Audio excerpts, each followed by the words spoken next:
I abandoned my pregnant daughter alone because my son-in-law wants to put my daughter in jail and take custody of the child. That's the sentence I've been turning over in my head for months now. It sounds brutal, doesn't it? Like I'm the villain. But if you stay with me to the end, you'll understand why I walked out of that apartment and left my daughter sobbing on the floor. And why it was the only way to save her and my grandchild. My name is George. I'm 68 years old, a retired HVAC tech, and a widower of 8 years. I live in a small ranch house in Ohio, in the same neighborhood where my wife and I raised our 2 kids, Alex and Jenna. I have 2 grandkids already from my son, boys, 12 and 9, and a third on the way from my daughter Jenna, who is 28 and too soft-hearted for her own good. My wife, Linda, used to say I was the quiet backbone of the family. I fixed things. I worked overtime. I remembered when the car needed new tires, and I always knew where the spare batteries were. After she died, I did my best to keep that backbone strong for the kids, especially for Jenna. Jenna married a man named Ryan 3 years ago. Handsome, charming, big smile, knew how to look you straight in the eye and make you feel like you were the only person in the room. On the surface, he was the perfect son-in-law, sales director at some tech company, good dresser, always talking about networking, opportunities, and scaling up.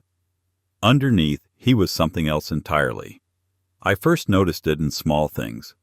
Jenna used to come by every Sunday after church. We'd have lunch, she'd bring a pie. We'd talk about work and memories of Linda. After she married Ryan, those visits started disappearing. Dad, I'm so sorry. Ryan's parents wanted us for brunch. Dad, we're going to an open house with Ryan's boss. Dad, we're networking tonight. Whenever I called Jenna, it was always, "Can I call you back, Dad? Ryan doesn't like phones at dinner," or, "Dad, we're in the middle of something. I'll text you." I barely saw my daughter once a month. Then came the money. It always comes down to money, sooner or later. One evening, Ryan invited me over for dinner at their apartment in a fancy complex on the other side of town. The kind with stainless steel everything and a clubhouse bigger than my whole house. He made steak, opened a bottle of wine that probably cost more than my whole week of groceries, and said, "George, we want to talk to you about an opportunity."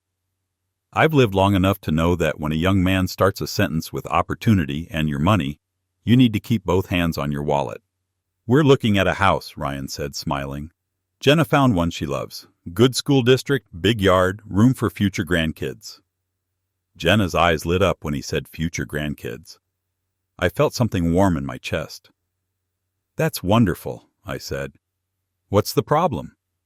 "Well," Ryan leaned back, swirling his wine like he was in one of those commercials. "The bank wants a bigger down payment.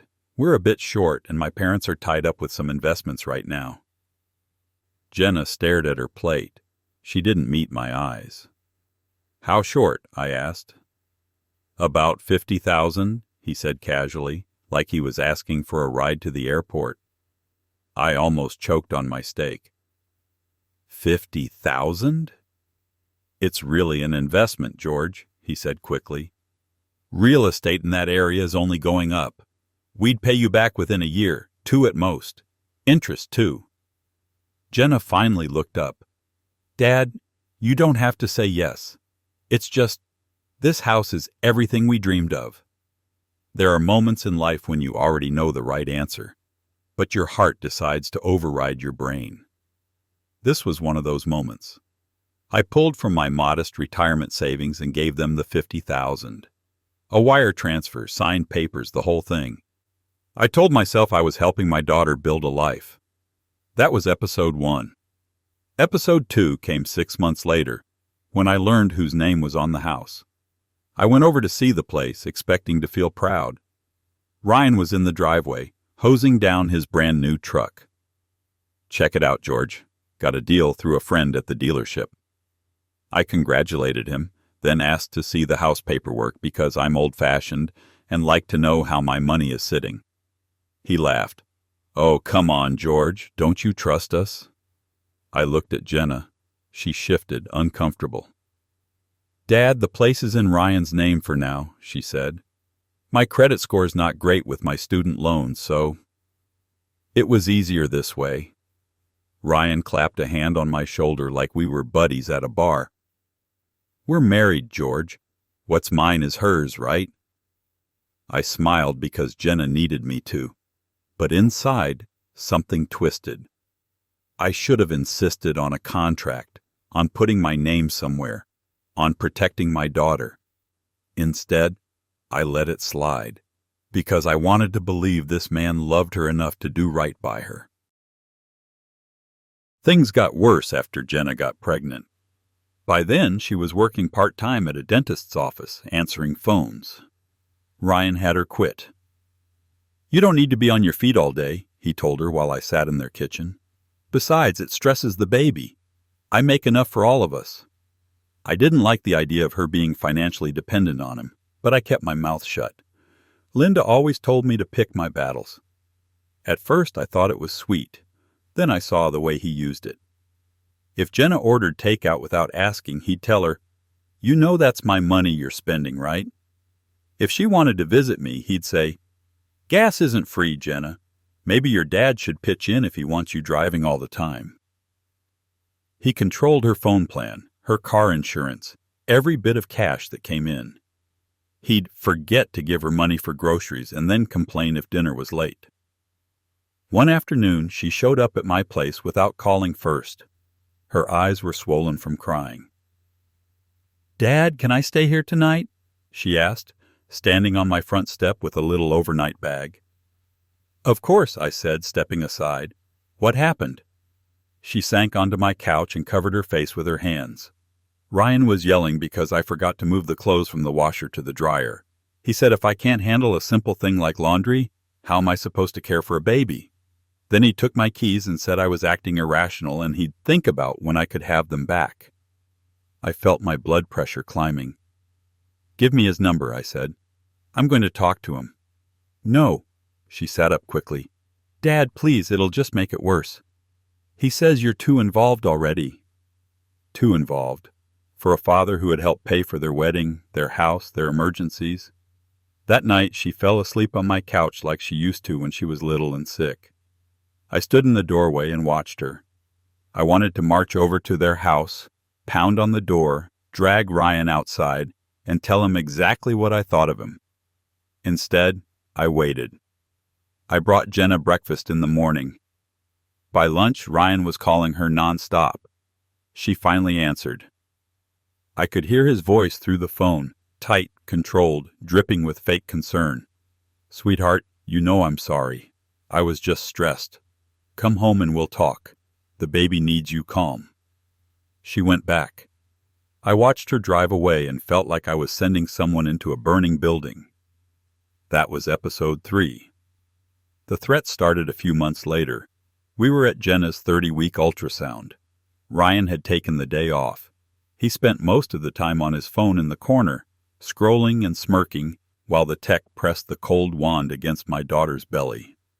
I watched that fuzzy black and white image of my grandchild kick, the little heart beating steady. I felt something in my chest unclench for the first time in months. Afterward, in the parking lot, I put my hand on Jenna's shoulder. "You're doing great, kiddo. Your mom would be so proud of you." She smiled, and for a second, she looked 15 again. Then Ryan spoke. "George, can I talk to you alone for a second?" He motioned toward a row of trees by the edge of the lot. I followed him. He folded his arms and stared at me, his jaw tight.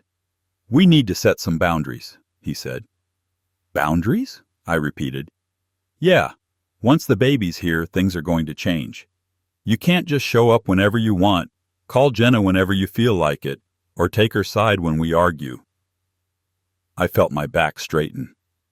"I'm her father," I said quietly. "And that's my grandchild. I'm not trying to run your life.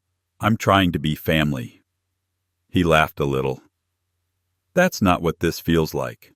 It feels like you're constantly undermining me, asking what she eats, how much she rests, if I help enough. You make me look like the bad guy." If the shoe fits, I said before I could stop myself. His eyes darkened. Let me make something clear, George. In the eyes of the law, you're nothing. You're just the grandparent. I'm the father. If you keep interfering, I'll make sure you see that baby as little as possible. You have no rights here. He turned and walked back to Jenna. He put on that charming smile, kissed her forehead, opened the car door like he was the perfect husband. I stood there watching, my hands shaking. That night, I thought about calling a lawyer just to find out if what he said was true. I didn't. I didn't want to be dramatic, as Jenna would call it. I told myself I was overreacting. Then came the day that changed everything, the last straw. It was a Wednesday afternoon in late October. The air had that sharp smell of leaves and chimney smoke. I was in my garage sorting through Linda's old gardening tools when my phone buzzed. Jenna. Hey, sweetheart, I answered, smiling. How's my favorite pregnant lady? But it wasn't Jenna's usual voice. It was flat, shaky. Dad, can you come over? Please. Right now. My heart dropped. What's wrong? Is it the baby?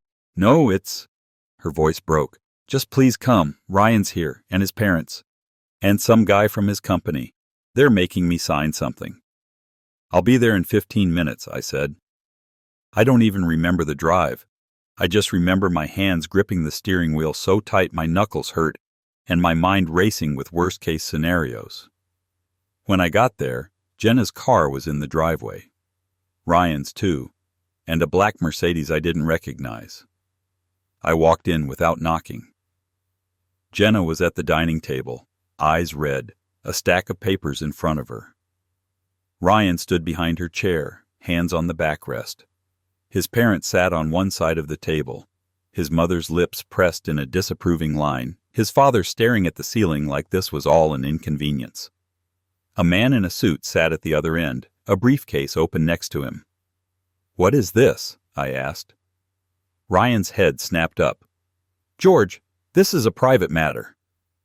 Jenna turned to me. Dad, they say I have to sign. They say if I don't, I could go to jail. Jail. The word hit me like a physical punch. I walked over and picked up the first page. It was full of tiny print, but a few words jumped out at me. Personal guarantee. Liability. Fraud investigation. I looked at the man in the suit. Who are you? I'm Mark Hastings, he said smoothly. I represent the company Mr. Miller, he motioned at Ryan, works for. There are some irregularities with certain accounts Jenna's name is attached to. We're here to help resolve this before it becomes complicated. Ryan squeezed Jenna's shoulders. Babe, I already told you. It's just a misunderstanding. You sign, it shows you're cooperating. They go easy on you if anything comes up. Why is her name on anything? I asked, my voice low. Ryan shrugged. We used her as an authorized signer on some client accounts. It's normal, George. Lots of people do it. But one of the clients filed some bogus complaint. It's all politics. Jenna whispered.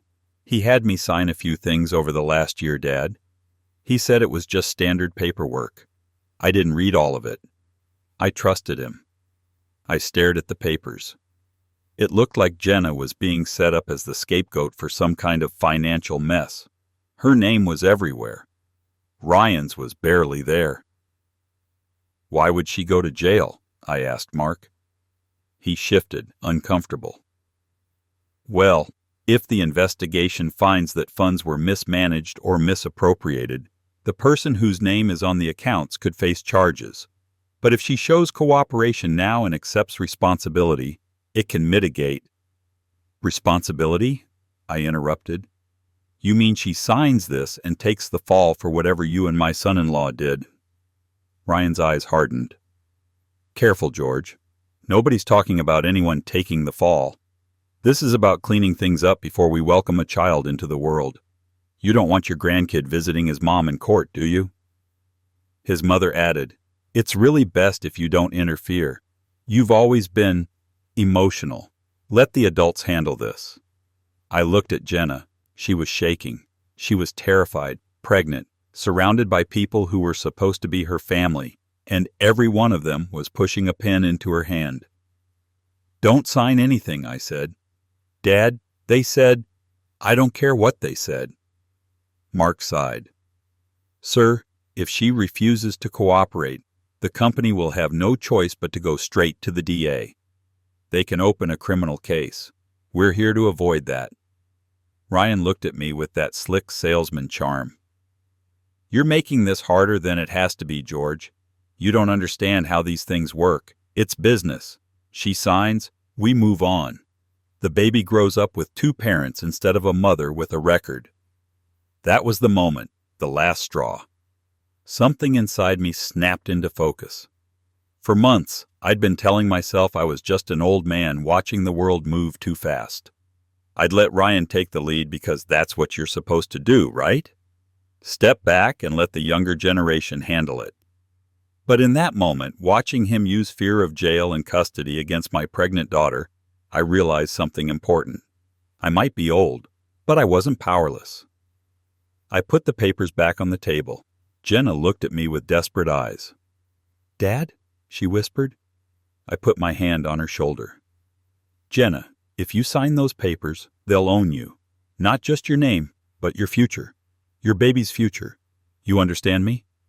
She swallowed hard, nodding. Ryan's voice dropped. "George, a word outside." We stepped into the hallway. He closed the door behind us. He was still smiling, but it was tight, like a rubber band stretched too far. "You're making a mess," he said quietly. "You think you're protecting her, but you're not. You're just delaying the inevitable." "The inevitable?"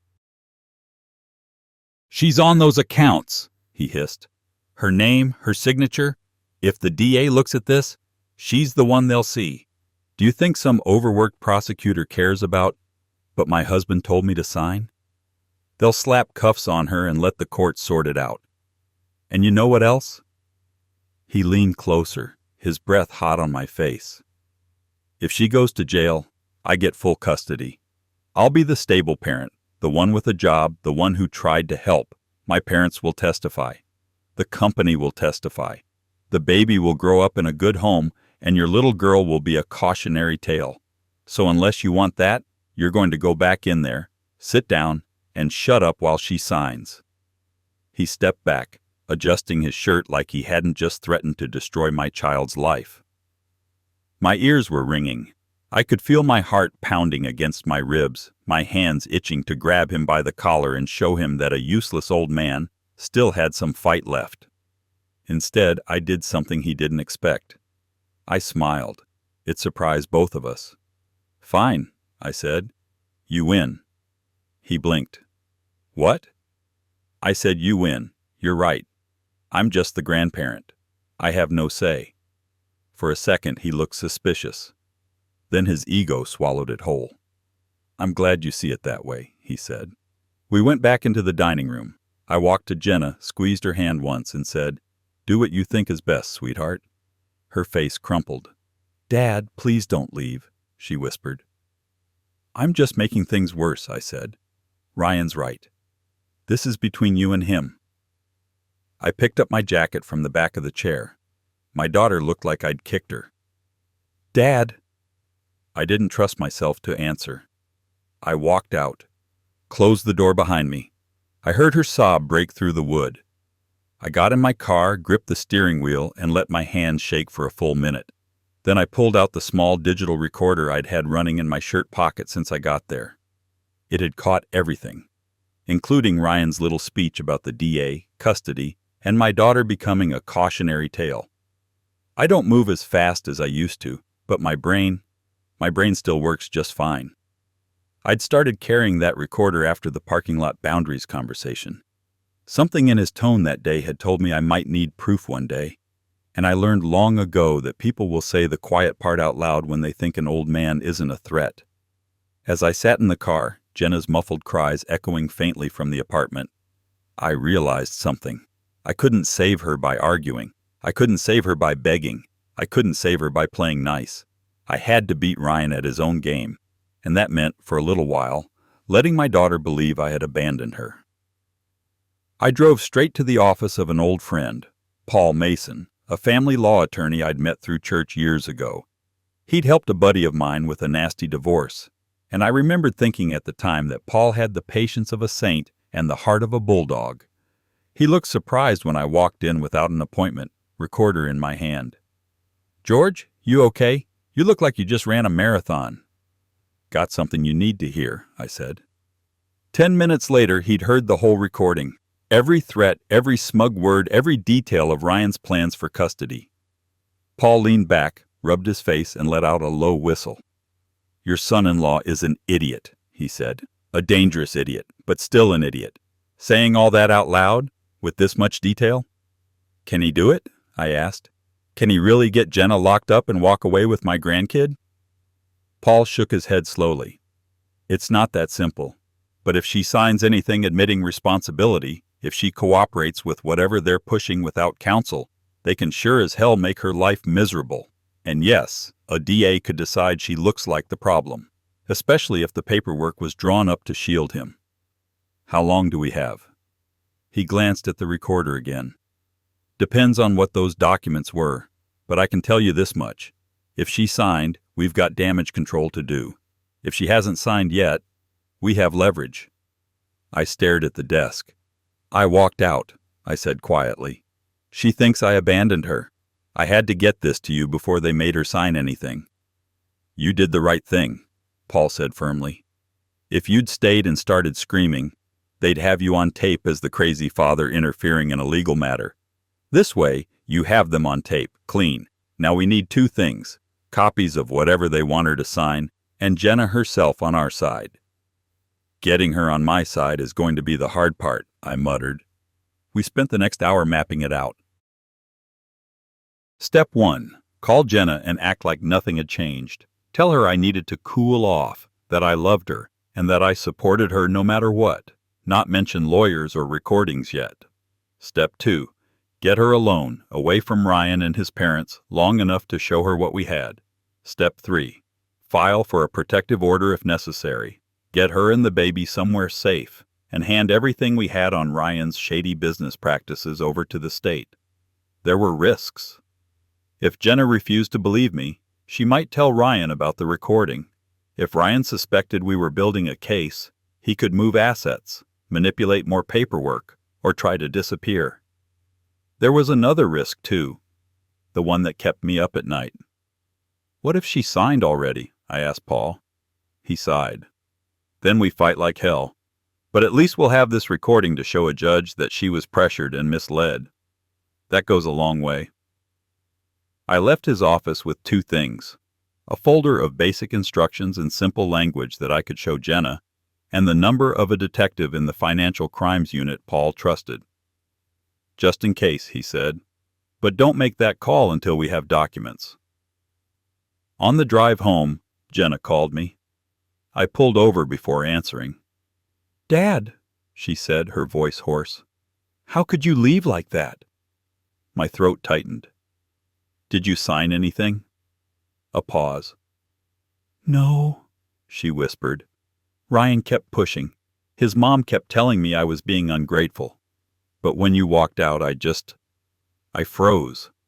Mark said they could come back tomorrow, that I should think carefully, because the DA doesn't like stalling." I exhaled, relief making me dizzy. "Good. Don't sign. Not a single sheet of paper. Not even a napkin. You understand me?" "Dad, they said—" "I don't care what they said. Tell Ryan you're not signing anything until you've had your own lawyer look at it. Tell him the lawyer is mine, and if he has a problem, he can talk to him directly." "Your lawyer?" She sounded confused. "Since when do you have a lawyer?" "Since today," I said. "Jenna, I know you hate conflict. I know you want to believe the best of your husband. I want to believe the best of him, too. But I heard him today. I heard how he talked about you when he thought I couldn't use it against him. He's not trying to protect you. He's trying to protect himself." Silence. Then, very softly, "I'm scared, Dad." "I know," I said. My voice wobbled. and I'm sorry I walked out. That was part of the plan. I needed them relaxed. I needed them to think I gave up. Now you have to do your part. No more blind signing. We do this the hard way, or we lose everything. Will he go to jail?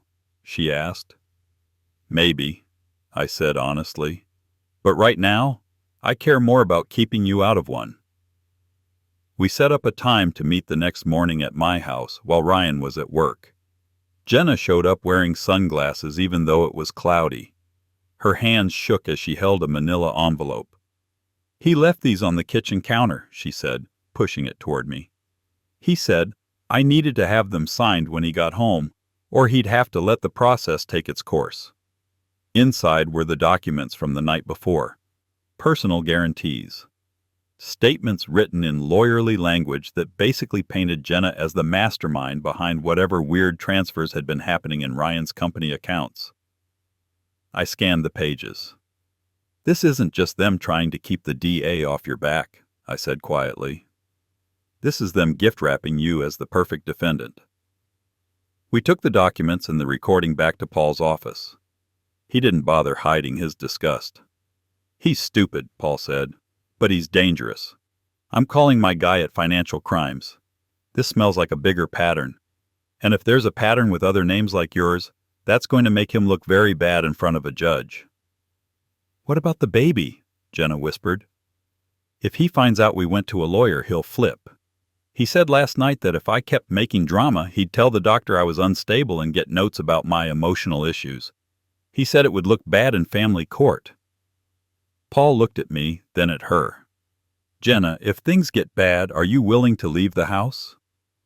She hesitated. That's my home. I understand, he said gently. But right now, your home is a weapon he's using against you. He thinks he can threaten you with custody. He thinks he can scare you into signing. The moment you step out of his script, he's going to escalate. She stared at the floor, tears slipping down her cheeks. I don't know where I'd go. I cleared my throat. You'd come to me, I said. Just like you did when you were a kid and you had a nightmare. We'll figure out everything else later. She looked up at me. Dad, if I move in with you, Ryan will say you poisoned me against him. He'll say you're manipulating me. He's going to say that anyway, Paul said.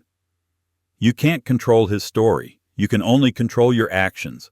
We'll document everything, every threat, every text. Your father isn't kidnapping you. You're choosing to be somewhere safe. On the drive home, Jenna was quiet. Dad, she said finally. Yeah? Did you really plan to leave me yesterday? Or was that part of this? I gripped the wheel. It was both, I admitted. I couldn't help you while I was in that room. They had numbers, papers, a company lawyer. I was just an angry old man in their way. I needed to walk out so I could become something else. What? The man who brings them down, I said. There it was. The second hook, right in my own chest. That night, Ryan came home to an empty house and unsigned papers. He called Jenna 15 times. She didn't answer. Then he started texting, first sweet, then angry, then threatening. We saved every one. The next morning, Paul filed for a temporary protective order based on the threatening messages and the recording of Ryan discussing jail and custody as leverage. His financial crimes contact opened a preliminary file on the company and asked for the documents Jenna had brought. This was the preparation, the slow, boring, necessary part. I sold a small plot of land Linda and I had bought years ago, back when we thought we might build a cabin someday. The money became a legal fund. Jenna protested, but I told her, I didn't buy that land for a cabin. Not really. I bought it for our future. This is the future. And if your mother were here, she'd tell me to sell everything we own to keep you safe. We changed the beneficiary on my life insurance from my children equally to a trust Jenna controlled alone, with strict language barring spouses from accessing it directly. It was one more lock on a door Ryan thought he had the key to. For 2 weeks, Jenna stayed with me. We went to appointments. We met with Paul. We documented every call, every threat. Ryan clearly thought I'd abandoned her emotionally. He sent texts like, "It's your dad's fault you're in this mess. He walked out.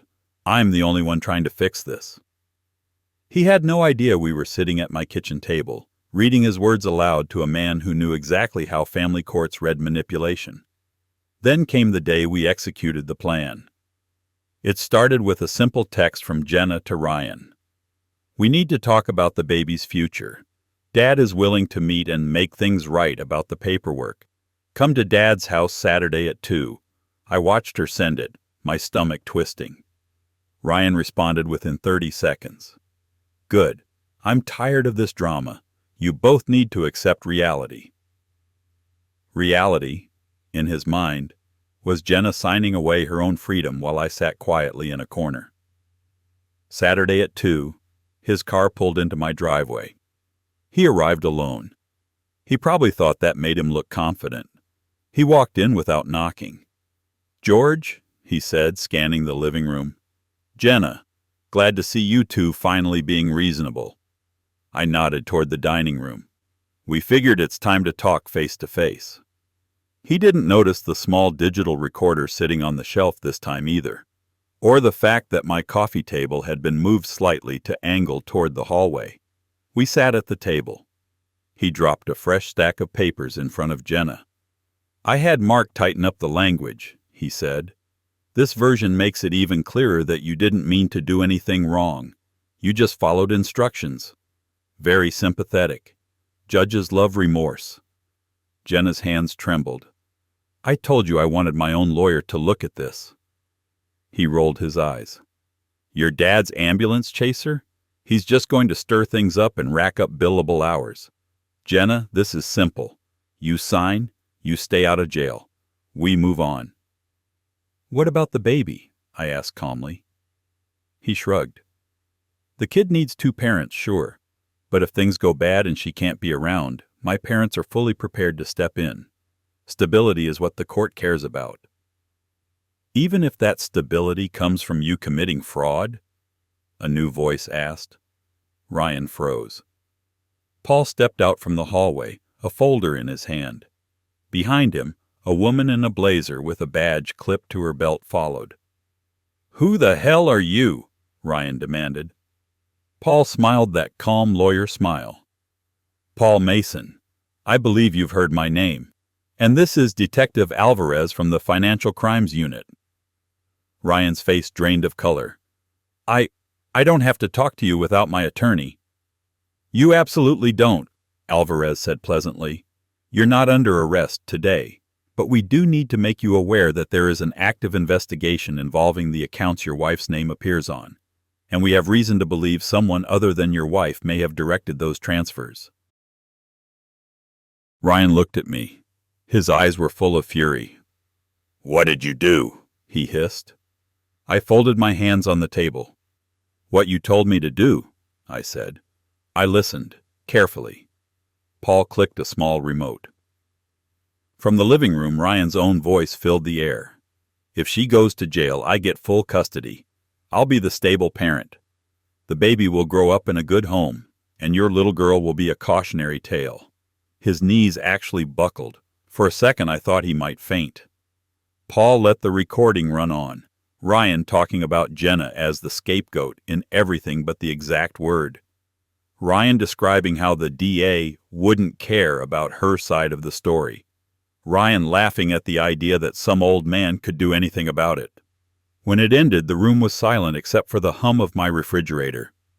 Alvarez spoke first. "Mr. Miller, when we see someone threatening a pregnant woman with jail time and custody as leverage to sign documents, and we combine that with inconsistent financial records from your company, it tends to make judges and prosecutors very interested." He tried to recover his charm. "This is being taken completely out of context. I was trying to scare some sense into them. You know how people get, emotional, irrational. None of this is actual evidence of a crime." Paul opened his folder. "Then I suppose the DA will have to decide whether these internal emails and account logs we obtained paint a different context. including the part where you forwarded client funds to a private account in your name and used Jenna's login credentials to do it. Jenna's head snapped up. What?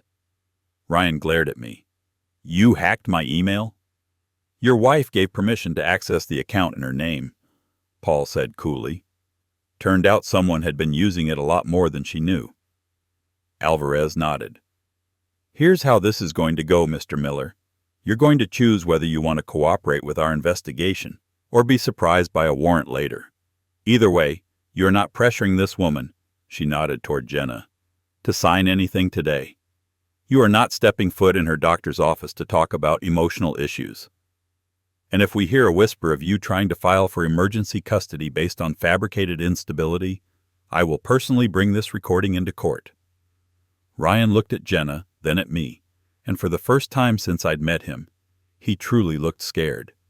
You can't keep me away from my child, he snapped.